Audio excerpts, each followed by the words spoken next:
Time ஆயிடுச்சு என்னன்னு தெரியலையேம்மா. என்னன்னு தெரியலம்மா, வெளியே யாரையும் காணோம் வேற. நீயும் பதட்டப்பட்டு இந்த மாதிரி நேரத்துல எங்களையும் பதட்டப்பட வைக்காத சரியா? பிள்ளைகளா பத்தி அங்கிட்டு வந்துகிட்டு இருக்காங்க, சைக்கிள் எல்லாம் நிக்குது இல்ல, அதெல்லாம் ஒண்ணும் இல்ல, எதையும் யோசிக்காம போ. பைய எடுத்துக்க. பையெல்லாம் எடுத்துட்டு தாம்மா போவேன். எம்மாடி நல்லா படிச்சிருக்க தானே? எல்லாம் நல்லா படிச்சிருக்கேம்மா. இங்க பாரு, ஒவ்வொரு கேள்வியும் ஒரு தடவைக்கு 2-3 தடவை நல்லா படி சரியா? நல்லா படிச்சதுக்கு அப்புறம் நீ படிச்சதெல்லாம் யோசிச்சு பாரு. அதுக்கப்புறம் என் ஆன்சர் எழுது. நீ பாட்டுக்கு எழுதி எழுதி அடிச்சு வைக்காத. அப்படிலாம் அடிச்சு வச்சின்னா பேப்பரே நல்லா இருக்காது சரியா? அப்புறம் என்னடா இந்த பிள்ளை அடிச்சு எழுதியிருக்குன்னு சொல்லிட்டு மார்க்கையும் குறைச்சி போடுவாங்க. ஏம்மா அதெல்லாம் எங்கள் டீச்சர் சொல்லிட்டாங்கம்மா. அப்படி எதுவும் மிஸ்டேக் ஆகிற மாதிரி இருந்துச்சுன்னா ஒரு தடவை ரீட் பண்ணிவிட்டு எல்லாத்தையும் யோசித்து பார்த்துட்டு அதுக்கப்புறம் எழுத சொன்னாங்க. அப்படி எதுவும்னா இங்கு எரேசர்லாம் இருக்குது, அதெல்லாம் நான் வச்சு பார்த்துக்கிறேன். சரி சரி, நல்லா கையெழுத்து இருக்கணும். குண்டு குண்டா நல்லா அழகா எழுதணும். சரிம்மா. ஹால் டிக்கெட்லாம் எடுத்துட்ட தானே? ஒரு பெண்ணுக்கு 2 பெண் எடுத்துக்க. அங்கிட்ட நேரத்தில் இங்கு இல்லைன்னா அப்புறம் வருத்தப்பட்டுக்கிட்டு கிடக்கணும். அப்புறம் அங்கே யாரையாவது குடுன்னு கேட்டுக்கிட்டு இருக்கணும். அப்புறம் அதுலேயே படித்ததெல்லாம் மறந்துடும். ஷபா, எனக்கு எல்லாம் தெரியுமா. அப்பா போயிட்டு வரேன்ப்பா. அம்மா தான் சொல்றாள, என்ன எதுன்னு கேட்டுக்க வேண்டியதானம்மா. அப்பா அதெல்லாம் ஆல்ரெடி எங்க டீச்சர் எனக்கு சொல்லிட்டாங்க, மறுபடியும் ஒன்றும் சொல்லணும்னு இல்லை சரியா? போயிட்டு வரேன். செல்வி. சொல்லுமா.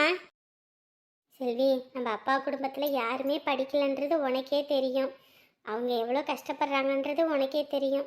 உங்கள் அப்பாயோட ஆசையே நம்ம சித்தப்பா இருக்கார் பற்றியா தவிர சித்தப்பா, அந்த மாதிரி இன்ஜினியர் வேலைக்கு நீயும் போகணும், 4 காசு சம்பாதிக்கணும், உன்னைய பெரிய இடத்துக்கு கட்டி கொடுக்கணுன்றது அவங்க ஆசையே.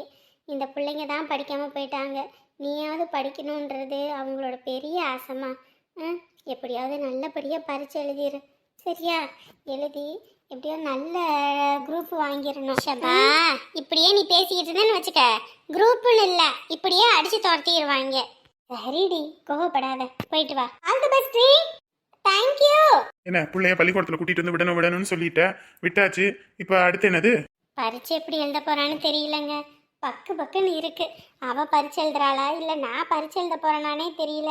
என்னமோ எனக்கு பரிச்சுன்ற மாதிரி இருக்கு. நம்மளாம் மழைனா கூட பள்ளிக்கூடம் பக்கம் போய் ஒதுங்கல, அதனால நமக்கு அதெல்லாம் பத்தி ஒன்றும் தெரியாது. அதெல்லாம் புள்ள மேல நம்பிக்கை இருக்குது, அதெல்லாம் படிச்சு நல்ல மார்க் எடுத்துரும், நீ அதை பத்தி எல்லாம் கவலைப்படாத. எங்க மற்ற நேரத்துல படிக்கிறதுக்கும் பப்ளிக் பரீட்சையில படிக்கிறதுக்கும் வித்தியாசம் இருக்குல்லங்க. நல்ல குரூப் எடுத்துட்டானா அதுவே போதுங்க எனக்கு. எந்த குரூப் எடுத்தாலும் பிள்ளைங்க அப்பா அம்மா கஷ்டத்தை புரிஞ்சுக்கிட்டு நம்ம படிக்கணும், நம்ம நல்ல நிலைமைக்கு வரணும் அப்படின்னு அவங்க யோசனை எப்படி இருக்கோ அதை பொறுத்து தான் அவங்க வாழ்க்கை அமையும். இந்த குரூப் எடுத்தா தான் அப்படி, அந்த குரூப்பா எடுத்தா தான் அப்படி இல்லை. படிப்புனா எல்லாத்துக்கும் பொதுவானது தான். இந்த உலகத்துல இந்த படிப்பு தான் உயர்ந்தது, இந்த படிப்பு தாழ்ந்ததுன்னு எதுவும் கிடையாது. நமக்கு கிடைக்க போற வாய்ப்பையும் கிடைக்கிற வாய்ப்பையும் நமக்கு எப்படி அதை பயன்படுத்தி ரெட்டிப்பாவோ எப்படியெல்லாம் பெருக்க முடியுமோ அப்படின்னு யோசிச்சு பண்ணணும். அப்பதான் அந்த படிப்புக்கும் மரியாதை, நம்ம இருக்கிற இடத்துக்கும் மரியாதை. அப்புறம் என்ன அப்புறம்? இம்புட்டு வாய்க்கிலையும் வக்கனையா பேசுறீங்க. நம்மளும் தான் ஒரு கடை வைப்போம் அப்படின்னு சொல்றேன், ஆனா அதுக்கு மட்டும் தலையே ஆட்ட மாட்டேங்கிறீங்க. காலத்துக்கும் குண்டு சட்டையிலே குதிரை ஓட்டலான்றீங்க. சரி, கடை வைக்கிறதெல்லாம் அப்படி ஈஸின்னு நினச்சிக்கிட்டு இருக்கியா? சம்பளத்துக்கு போனால் கூட நிம்மதியாக வேலைக்கு போனோமா, சம்பளத்தை வாங்கினோமா, வந்து வீட்டில் நிம்மதியாக படுத்தமான்னு இருக்கணும். அதுவே கடன் ஒன்று ஆரம்பிச்சேன்னு வை, வாடகை கட்டணும், கரண்ட் பில்லு கட்டணும், ஜாமான் வாங்கி போடணும், அதுக்கு காசு கொடுக்கணும், ரொட்டேஷன் பண்ணணும். எங்கிட்டாவது ஒரு இடத்துல கடன் வாங்கி குடிச்சுவிட்டு அவங்க பாட்டு போயிட்டாங்கன்னா அந்த காசு போச்சு அப்படின்னு 1008 பிரச்சனை இருக்குது. நீ ஈஸியாக சொல்லிடுவ நம்ம ஒரு கடையை வச்சிருவோன்னு. கடையை வச்சோம்னா வை, கடையை விட்டுட்டு எங்கிட்டும் போக முடியாது. நினைச்சோனையும் அம்மா வீட்டுக்கு போகணுங்க, அம்மாவை போய் பார்க்கணுங்க அப்படின்னு சொல்லுவேன். உடனே பொழப்ப போட்டுட்டு நம்ம பாட்டு கிளம்பி போயிடுவோம். அதுவே நம்ம சொந்த கடையா இருந்தா அப்படி போக முடியுமா? நம்ம பூட்டுனோம்னா அடுத்த நிமிஷமே எவனாவது நமக்கு போட்டிக்கு கடையை திறப்பான்.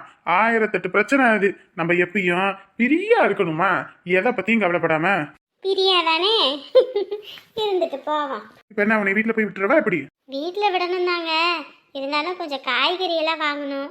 அதுவும் இல்லாமல் அமுதாவுக்கு இந்த பழமெல்லாம் வாங்கி கொடுக்க சொல்லியிருக்காங்க டாக்டரு. வீட்டில் அதெல்லாம் எதுவுமே இல்லை, அதெல்லாம் கொஞ்சம் வாங்கிட்டு போவோமா?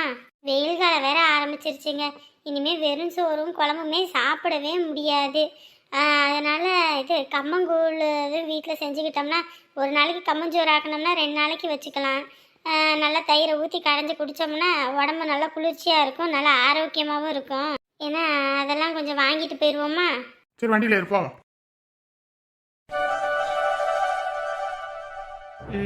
நம்ம ஆளு என்ன பண்ணிக்கிட்டு இருக்கா? சீக்கிரமா வான்னு சொன்னான், வந்தாச்சு, இன்ன வரைக்கும் ஆளை காணாமே. இந்தா வந்துக்கிட்டு இருக்காளே, ஒளிஞ்சுக்குவோம் போய். வாசு வாசு வாசு எங்க தான் போவானே தெரிய மாட்டேங்குது. வாசு எரும மாடு அறிவுன்றதே இருக்கிறதில்ல. அப்பையும் படிச்சு படிச்சு சொன்னேன் சீக்கிரம் வா சீக்கிரமான்னு. வான்னு சொன்னா வர்றதில்ல. ரெஸ்பான்சிபிளே இல்ல. இடியட். ஏய் எப்படா வந்த? என்னை எப்ப வர சொன்ன? நான் எப்ப வந்திருக்கேன்? நீ எப்ப வந்த? இதுல வர இடியட்டு. இப்ப இடியட் என்ன பண்ணணும் பாக்குறியா? பாக்குறியா? ஏ லூசு மேல நவரங்கிட்டு ஆசாசியே வர சொல்லிட்டு இப்ப இப்படி பண்ற. எப்ப பார்த்தாலும் உனக்கு அதே நினப்பு தான். இங்கேரு என் ஃப்ரெண்டு அவங்க அண்ணனோட ஆஃபீஸில் வேலைக்கு ஆள் வேணுமா. உன்னையே நான் ஜாயின் பண்ணி விடலான் இருக்கேன். என்ன போறியா? ஹேய் என்னது நானா? ஆஹா அதுக்கெல்லாம் பாசிபிளே கிடையாது. பாசிபிள் கிடையாதா? இங்கேரு எனக்கு கோவம் வந்துட்டு சொல்லிட்டேன். இப்போ காலத்துக்கு நீ வேலைக்கு போகாம இப்படியே தான் ஊதாரியா திரிய போறியா? யாரடி இப்போ ஊதாரியா திரியறா? ஏன் எனக்காக சம்பாரிச்சு நீ போட மாட்டியா?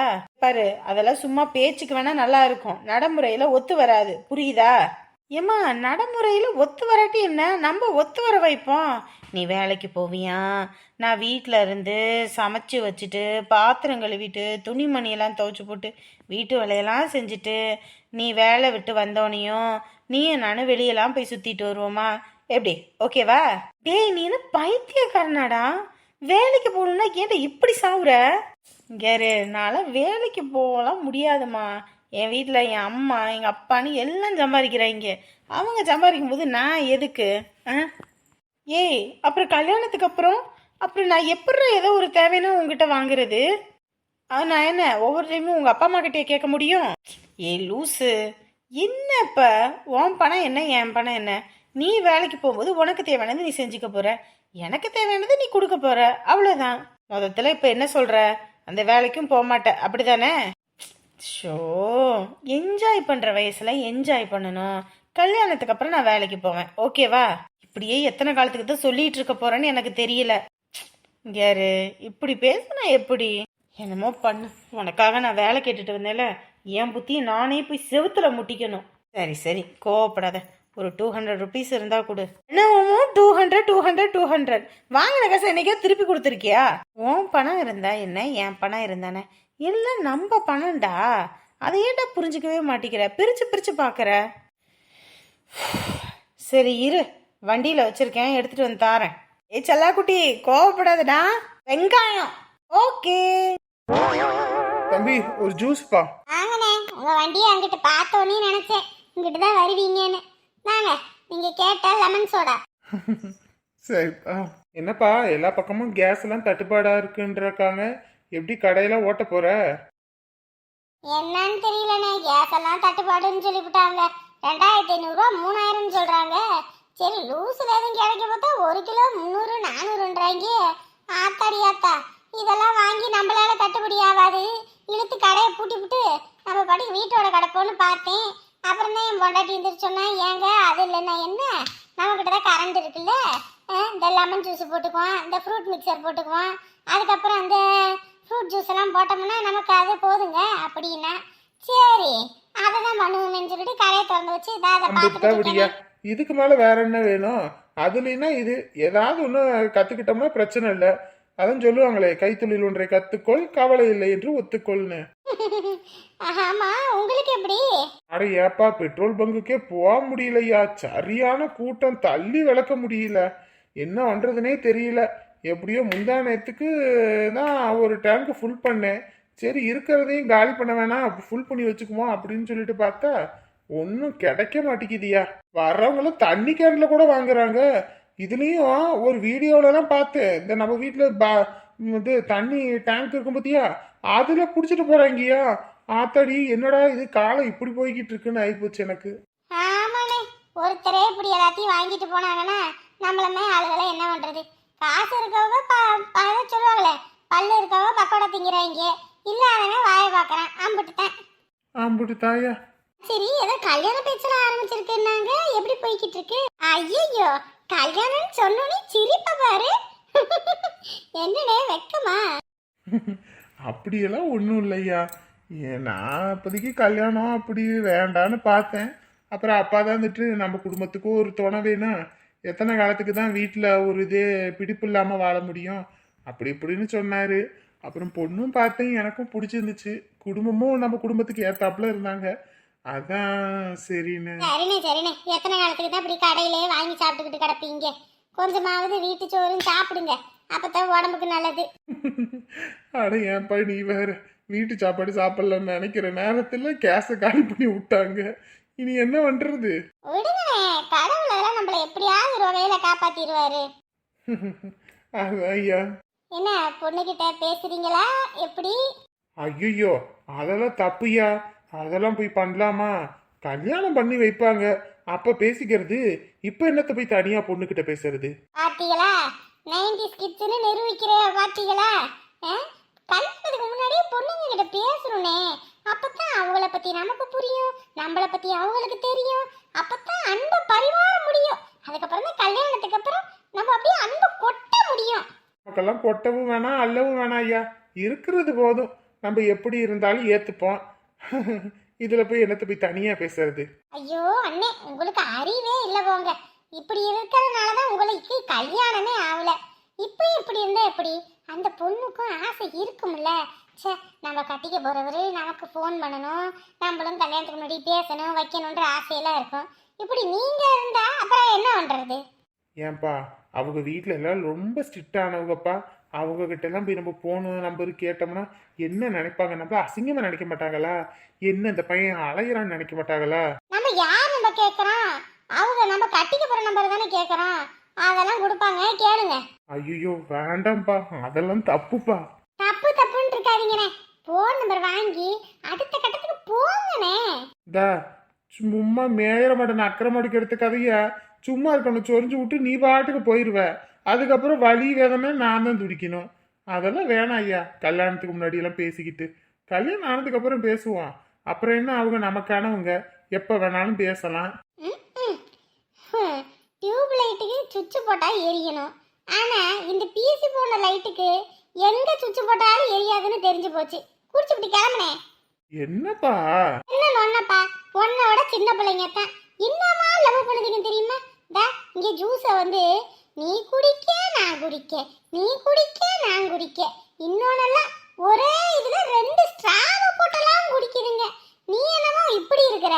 அந்த அளவுக்குலாம் தைரியம் இருந்திருந்தா நான் தான் அப்பயே கல்யாணம் பண்ணியிருப்பேனே. இத்தனை வருஷம் எதுக்கு கல்யாணம் பண்ணாம இருக்கேன்? அதை நான் தெரியாதனால தானே இருக்கேன். அப்ப ஒண்ணும் பண்ண முடியாது, ஒண்ணும் பண்ண முடியாது. சாமி, ஓ, நீங்க 2 பேருமா? இந்த இருங்க, ஷர்ட்டை மாத்திட்டு இருந்துறேன். என்னடா குளிச்சியா? இன்ன வரைக்கும் தோட்டத்துல களை பறிச்சு போட்டுட்டு இருந்தோம்.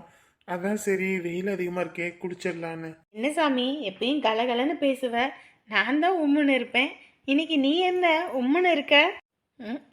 அவன் உம்முன்னு இருக்கிறதுக்கு காரணமே இவத்தான்.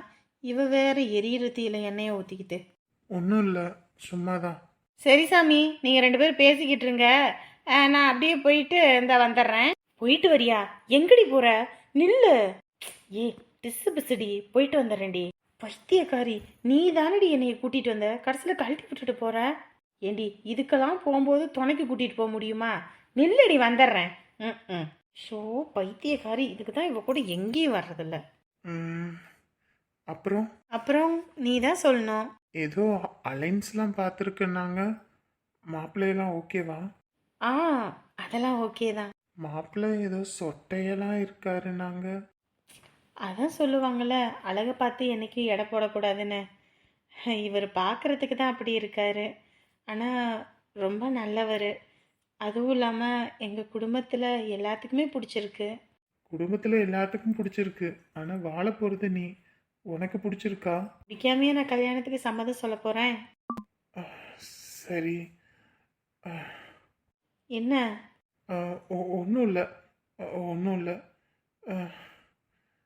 அப்புறம் அப்புறம் என்ன? இல்லை, மாப்பிள்ளையுமே உன்னோட வயசில் மூத்தவர்னு சொன்னாங்க. ஓகேவா?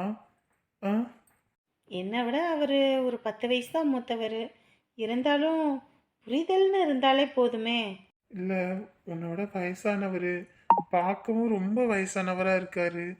எப்படி உன்னால் லைஃப்பை லீட் பண்ண முடியும்? நானே இதெல்லாம் பற்றி யோசிக்கல, நீ எதெல்லாம் பற்றி யோசிக்கிற? இல்ல கொஞ்சமாவது நல்ல மாப்பிள்ளையா பார்த்துருக்கலாம். அதுக்கு நம்ம அழகா இருக்கணும்ல. இப்பயே இந்த ஊர்க்கார பயலுவலும் என்ன ஆமை மூஞ்சி அப்படி இப்படின்றானுங்க. இதில் வேற நான் அழகான மாப்பிள்ளையை தான் கட்டுவேன்னு நின்னேன்னு வச்சுக்க, காலம் முழுக்க கல்யாணமே ஆகாத ஔவையாரா போய் சேர வேண்டிதான்.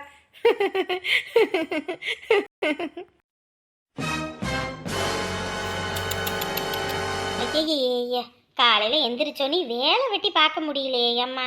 மருமவ கறி இருந்தானா மொத்த வேலையை அவ தலையில கட்டிவிட்டு நம்ம பாட்டுக்கு இருப்போம். இவ பாட்டுக்கு ஆத்தா வீட்டில் போய் சொகுசா உட்காந்துக்கிட்டா. இப்போ பாத்திரம் கழுவுறதுலேருந்து சமைக்கிறதுலேருந்து துவைக்கிறதுலேருந்து எல்லா வேலையும் நம்மளே பார்க்கறதா இருக்கு. ஐயோ, அடிக்கிற வெயிலுக்கு அடுப்படியில் நிற்க முடியல. ஐயோ அப்பா, எல்லா பக்கமும் ஏசி தான் வாங்கி மாட்டணும் போலான்னு பார்த்தா எல்லா பக்கமும் மரத்தை வேற வெட்டி தள்ளி விட்டாங்க. ஒரு இடத்துலையும் போய் நின்று காற்று வாங்க முடியல. வெக்கையான வெக்கையை அடிக்குது அம்மா. போர்வை போர்வை போர்வையா? லூசு பயலா இருப்பானா நம்ம தெரியலையே. மழை காலத்துலயே இல்லை குளிர் காலத்துலயே போர்வையை விற்றா வாங்கலாம். இப்படி வெயில் காலத்தில் வந்து போர்வையை விற்கிறானே, இவன் சரியான இழிச்ச வேணா இருப்பான் போல இருக்கே. சரி, வெயில் காலனாலும் போர்வை நல்லா இருந்துச்சுன்னா ஒரு 4-5 வாங்கி உள்ளே அடிக்கிற வேண்டித்தான். இவங்ககிட்ட அடித்து பேசணும்னா எப்படி நம்ம கேட்குற ரேட்டுக்கு கொடுத்துருவாங்க. இந்தா போர்வை, இங்கே வா. சொல்லுங்கம்மா, கூப்பிட்டீங்களா? ஆமா ஆமா, இங்கே வா வா. போர்வை எப்படி? அம்மா, நம்மக்கிட்ட ஒரு போர்வை 500 ரூபாய்மா. ஆத்தி, ஏயா போர்வைக்கு விலை சொல்லுனா உனக்கு விலை சொல்லிக்கிட்டு இருக்க?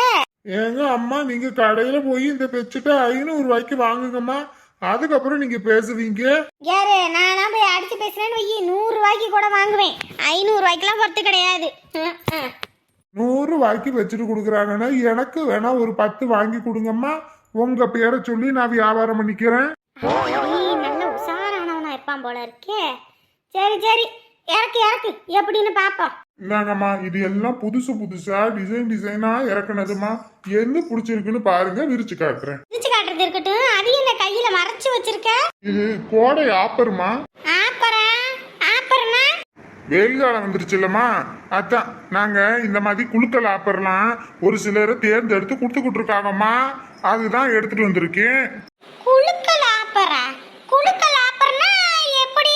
அம்மா, முதல்ல நீங்க ஒரு 5000 ரூபாய் கட்டணுமா. நீங்க 5000 ரூபாய் கட்டுனீங்கன்னா இதுல இருக்க பரிசு உங்களுக்கு கொடுப்போம். 5000 ரூபாய் கட்டுனா இதுல உள்ள பரிசு கொடுப்பியா? எப்படி எப்படி எப்படி எப்படி?